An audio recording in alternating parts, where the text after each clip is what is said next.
Hey everyone, Jeff here. Today I'm going to do a vinyl update, just showing some of the stuff that I've been picking up lately. And there's a lot of prog, lots of jazz, lots of fusion, that sort of stuff in here. So if you usually like the sort of stuff that I show, there should be plenty in this video that you will enjoy. So the first thing, as always, that I'm going to show is what we're listening to in the background. And today it is H to He Who Am the Only One by Graaf Generator. This is the Four Men with Beards reissue, and my grandma picked this up for me as a present the other day, and really, really grateful to have this. This is a fantastic album, and this was my introduction to this band.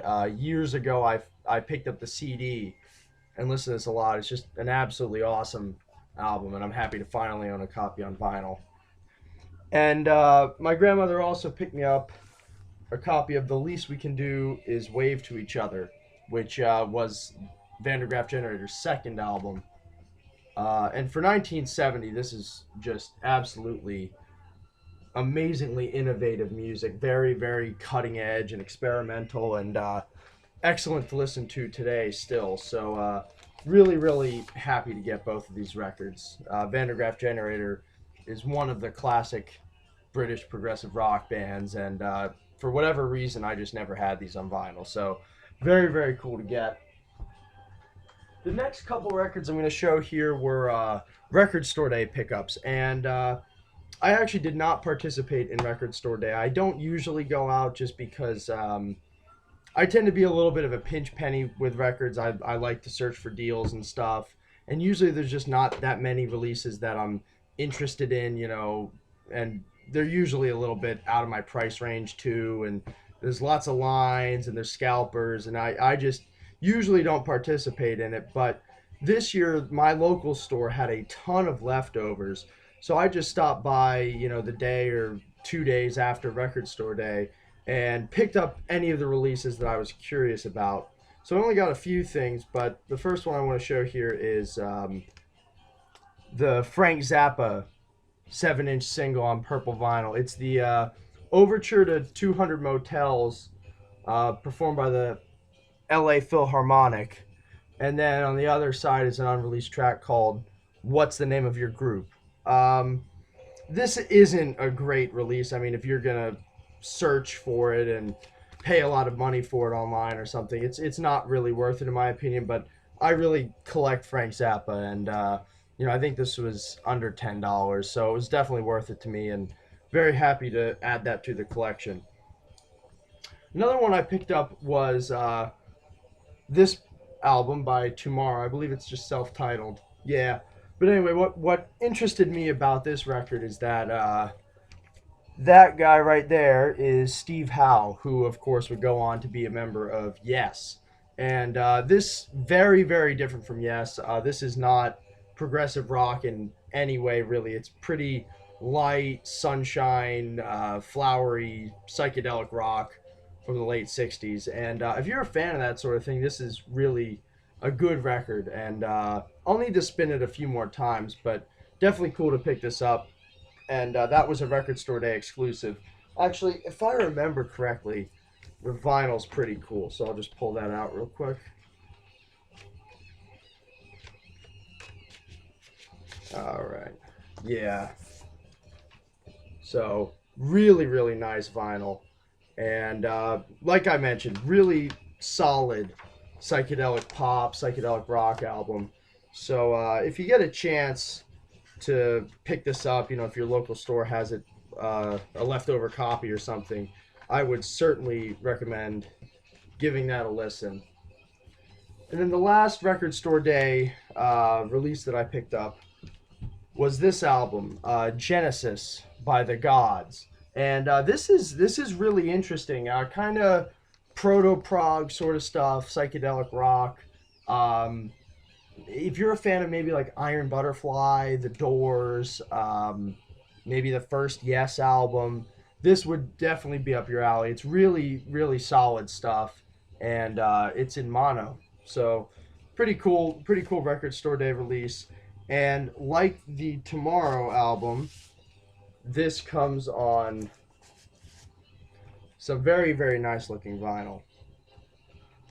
Now, I'm not actually certain of this, but I'm pretty sure this was the only album that the Gods ever put out, which would be a bit of a shame because this is some very, very solid stuff. But like I said, definitely if you're a fan of early progressive rock when it was kind of just an extension of psychedelic rock, this would definitely be something I would recommend picking up. So, very happy to get those record store day releases. Now, the rest of the stuff I'm going to show is just a hodgepodge of stuff that I found at record stores and at flea markets and that sort of thing. So, the first one I've got here to show is Quintessence by Bill Evans. Bill Evans is an extremely prolific jazz musician, and the lineup here is excellent. Philly Joe Jones is on drums, and I really, really admire him. This is not exactly what you'd expect, though. This is a very, very mellow, chill out sort of album, and it's just stunningly beautiful at times. Just if you look at the album cover, that's kind of the whole mood throughout the record. Very, very serene, very peaceful, and really just excellent late night listening, that sort of thing. I only paid like $3 or $4 for this, but really, really excellent score, and I'm very happy I picked this up. So, highly recommend this. Now, this is another great jazz record, Mode for Joe by Joe Henderson. Lineup here. Let's see, we've got Cedar Walton on piano, who does some absolutely insane solos. Bobby Hutcherson is an excellent vibraphone player. Joe Chambers on drums. Ron Carter on bass. Joe Henderson on tenor sax, obviously. Curtis Fuller on trombone, and Lee Morgan on trumpet. So it really just a star-studded lineup, like a lot of these classic Blue Note albums are. And this just really good. The whole thing just really moves. There's a lot of excellent solos, and rhythmically it can get pretty interesting at times too. So really, really happy to get that. Let's see. Got Vivid by Living Color. This was their most successful album. This has Cult of Personality on it, which when I was younger, I used to always love playing that song on Guitar Hero. So saw this for like $1 at a flea market, picked it up. Rest of the album, in my opinion at least, totally pales in comparison to Cult of Personality, but decent album. Nothing that I would, highly, highly recommend. But if you see it cheap, there's definitely some really solid moments here, and the musicianship is certainly excellent. So cool to get this. Now this next one here, this was kind of disappointing. 1984 by Anthony Phillips. It's an okay album, but it really pales in comparison to a lot of his earlier works. This is an electronic album that just these days sounds really dated. I think this came out in like 1981, so there's a lot of very just primitive sounding synth work. It's not all that interesting. It's more of a period piece than anything else. I think Anthony Phillips made so much excellent music in the more pastoral progressive rock field. This is okay. It's not worth getting rid of, but not really excellent either. But still cool to get it. I collect anything Genesis related, so nice to add that to the collection.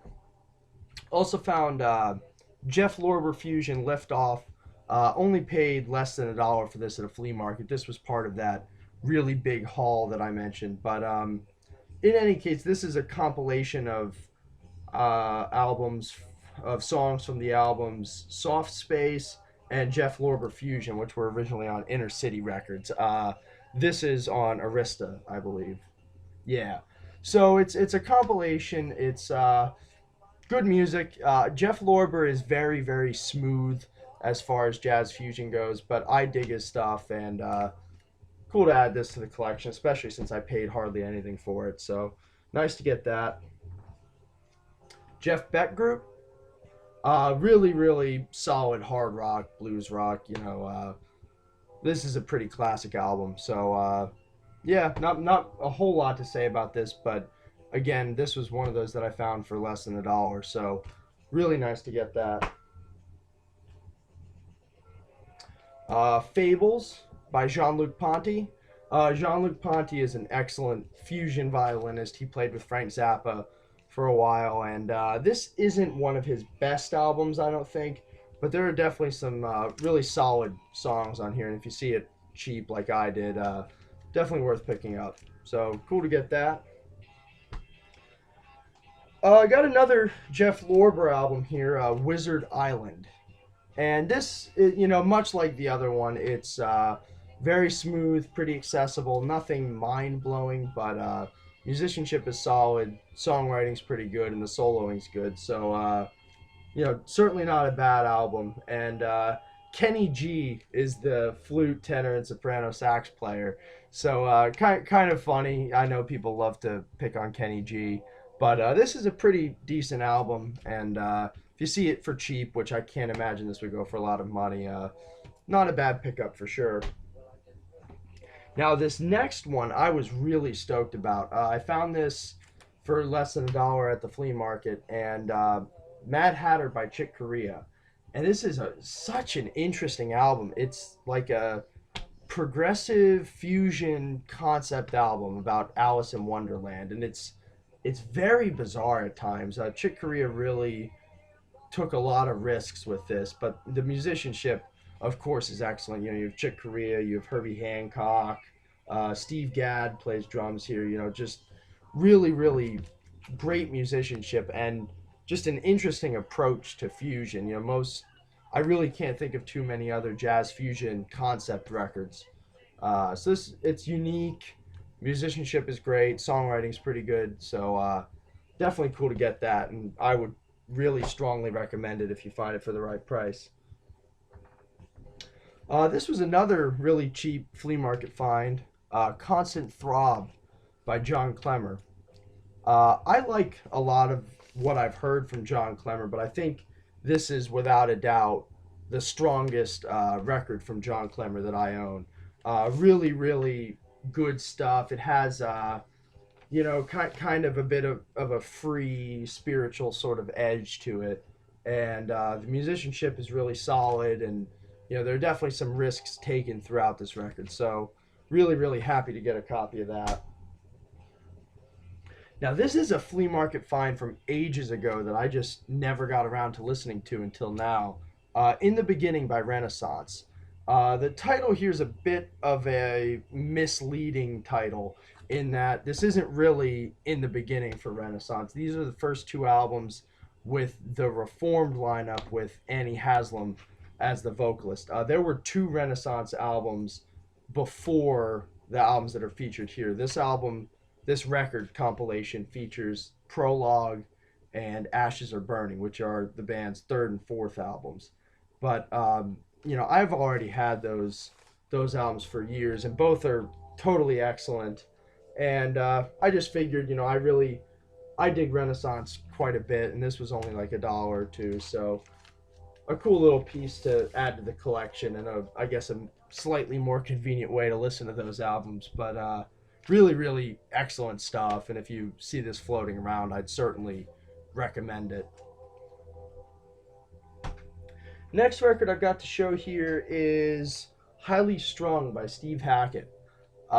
This album is interesting. It's a lot like most Steve Hackett albums for me, where it has some really great moments and then some kind of iffy stuff too.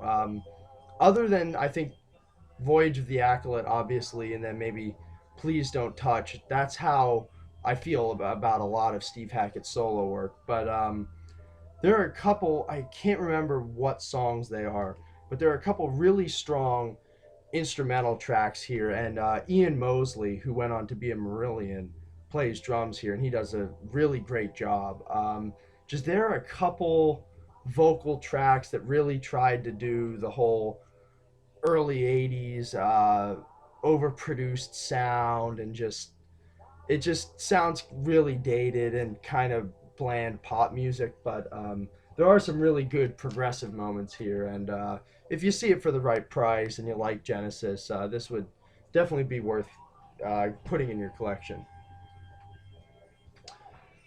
Now, I also picked this up at a flea market for $1 at the end of the evening by Night Noise, and I had heard another album by Night Noise. I can't remember the name of it now, but I really enjoyed it. And these guys are on Windham Hill, and I tend to pick up whatever I can on Windham Hill. Just generally, it's a good label, and this is uh, definitely a really good record. I think I like this one a little bit less than the other Night Noise album that I heard, but still really strong stuff. They're a unique band that often gets labeled as new age, but they're more unique than what you would expect with that tag.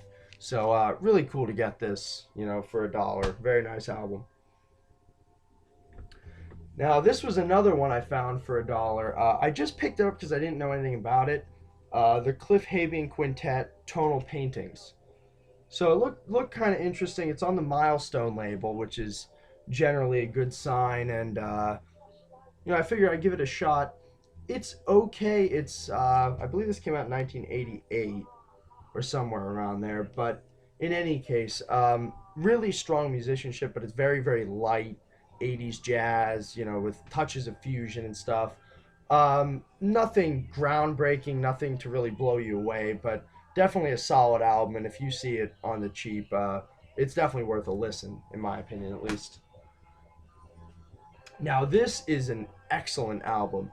I picked this, first of all, it's called Winter Light by Oregon. And I picked this up because Ralph Towner plays on it. I'm familiar with some of his other work, and I was just kind of curious what this band was all about.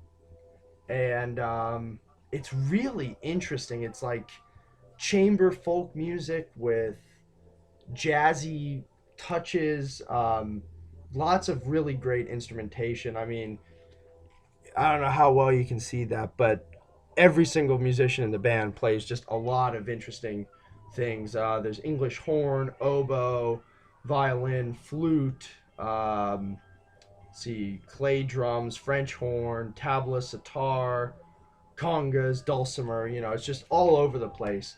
And these guys really have a very creative and innovative sound. I really like this album. So found this for $1, and I'll definitely have to keep an eye out for more Oregon albums in the future. Now I picked up a couple folk albums at the record store the other day. I was just kind of curious about this. This is Alan Stivell, live in Dublin. And this is a UK press. As far as I know, this was never released in the States. But it's very interesting. It definitely has touches of Jethro Tull at times. It moves into progressive rock folk territory, but lots of Celtic folk, that sort of stuff. Really good album. And if you're a fan of maybe Jethro Tull and you're curious of hearing that sound, but maybe a little bit more folky, this might be up your alley. So definitely a cool album here. And also found Cruel Sister by Pentacle. I only paid $8 for this, which I think is a pretty good deal. These guys really do an interesting job with taking traditional folk music and making it totally their own. Side two for me is the highlight. Jack Orion. It's a sidelong epic, and it's really cool. Um, so yeah, really cool to get this. I'm definitely gonna have to keep an eye out for some more Pentacle stuff. This is a really nice listen. Lots of excellent guitar work, especially. So really nice to have that. Let's see. I don't have a ton of records left here to show. Let's see. Open Mind by Jean-Luc Ponty. This one just sounds way too over the top 80s for me. I love a lot of Jean-Luc Ponty's 80s output, but this one just, he experiments with a lot of, at the time, cutting edge synthesizers and drum machines and stuff like that. But for me, it just, I don't know, it just sounds really dated, and it's definitely not on par with some of his better albums, in my opinion, at least. So it's okay. I'll keep it because I'm a big fan of Jean-Luc Ponty, but this is not an album that I'd really recommend all that much. But still, I only paid $1 for it, so cool to get it. Got a couple albums by McCoy Tyner here lately. I've really been digging his solo work, and he has a pretty big discography. So I've just been keeping an eye out for McCoy Tyner albums, and when I see him, I pick them up. So first one I got to show here is Looking Out. This was only like $3 at my record store. And it's okay. Carlos Santana plays on here, and on the song Senor Carlos, he just absolutely just destroys it. It's fantastic. But there's also a lot of really kind of cheesy 80s vocal jazz stuff here that I could completely do without. I think if this were a totally instrumental effort, I would be more into it, but a lot of the tracks here just aren't my thing. But still cool to get it and add to the collection. This next album I liked a lot more, Le Leyenda de la Hora. This is McCoy Tyner experimenting with a little bit more of a Latin sound, and it's really, really very good. So if you get a chance to pick this up, I would definitely recommend it. Next record I have here is Exception, and I've heard a couple other things by these guys, but this was their first album, and what they do for the most part here is just take classical themes and make them into rock and early progressive rock sounding music. I believe this came out in like 1969 or 68, so it's kind of groundbreaking in terms of leading up to later progressive rock stuff. It's not the best album. I don't think it's. I think it has a couple highlights, but it's not all that great throughout. But still, it's a cool listen, and it's interesting to listen to it from a historical perspective, just how this paved the way for some future instrumental prog acts and that sort of thing. So really cool to get this. And this is, I believe, this isn't a U.S. press. This came from Holland. So pretty cool to get that. Now I've only got two more records here to show. First one will be Griffith Park Collection 2 in concert. I've had the first Griffith Park Collection album for a while, and I really, really dig it. See, we've got Lenny White, Freddie Hubbard, Chick Corea, Joe Henderson, and Stanley Clarke. So all very, very well established names in jazz and jazz fusion. And they just, got together, jammed, and made some really, really great music. And this album is live, and I think, there are a bunch of sidelong, there are two sidelong tracks here, and just really, you can tell that there was a lot of chemistry between these musicians when they played. Really, really great stuff. So if you get a chance to see this, and I don't think this is usually a very expensive record, I would certainly recommend it. And the last thing I want to show here is Out of the Mist by Illusion.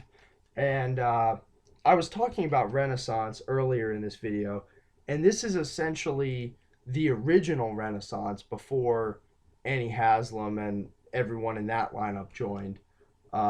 This is essentially that lineup of Renaissance reforming under a different band name. So Illusion, Out of the Mist. This has Jane Ralph on vocals, and she's excellent as expected. And really, the whole album is extremely solid. If you're a fan of Renaissance and very symphonic, bombastic, progressive rock, certainly a cool album. So that concludes everything that I have to show today. Wow, 24 minutes. So one of my longer videos, but hopefully you guys dig it. And I'll catch you all next time.